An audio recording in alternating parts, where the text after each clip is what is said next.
Ayan guys. Si Daddy Yu. At pinuntahan po ako rito sa aming roof deck. Ay guys, ito.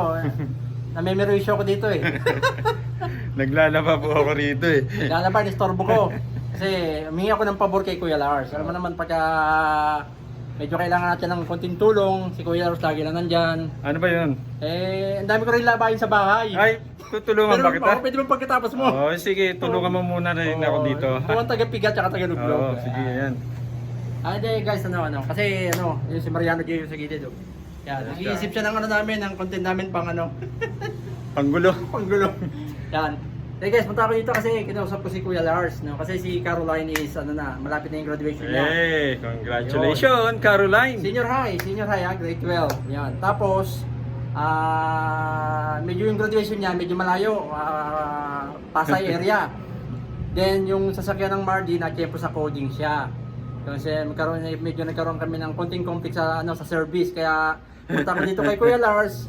Nanihiramin ko yung sasakyan niya, kaya lang ibang klase ako manghiram. Pati yung driver kasama. Pag ako nanghiram, kasama pati driver. Yan. Parang... Kapag ako nanghihiram, di ako nagpapagasolina. Ay, gano'n? Oo, dapat yung hiniram ko kumpleto. Eh, di mangutang tayo kay ano. At wala rin akong panggas. Yan, guys, Pares nung nakaraan, yung natapat din sa coding yung aking car. Oo.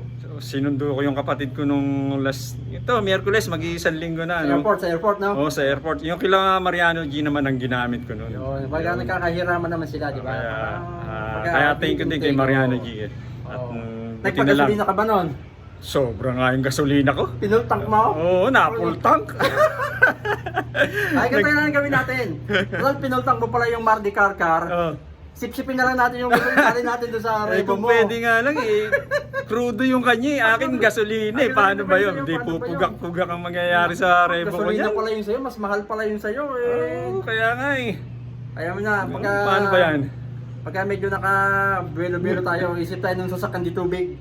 Yun nga Dapat inaprubuhan na yung dating, di ba, hindi tubig? Oo, di tubig. Yan, guys. Hindi inaprubuhan yun Kasi kinakalawang daw yung makina. Oo, nakakalawang yung makina. Kaya hindi na-approvean na yan. Sayang. Dating ang panahon.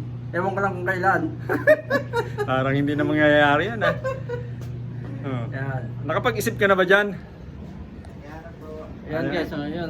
Yung content creator namin, tagal mag-isip ng yung content creator namin. Ayan guys, natitinig Ayun ko na nyo. nga dyan, nakakita ka na ba Mariano G? Hindi pa. So kanina guys, nagwe-weights ako Nag-gym tayo. Nagulat ako kasi tahulan yung mga alaga ako sa baba. Akala ko kung sino yung bisita ko. Kita ka maligno. Pagsuyong ako, si Daddy Yu pala. At yun na nga, nasabi na nga kung anong kailangan So ayan guys, always support my YouTube channel and Anver's TV Vlog. Siyempre Mariano G. Mariano G. Yan, supportahan nyo kaming tatlo.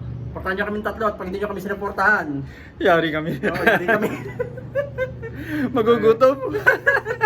So guys, maraming salamat. Okay, thank you. See you again. Thanks for Happy watching. day.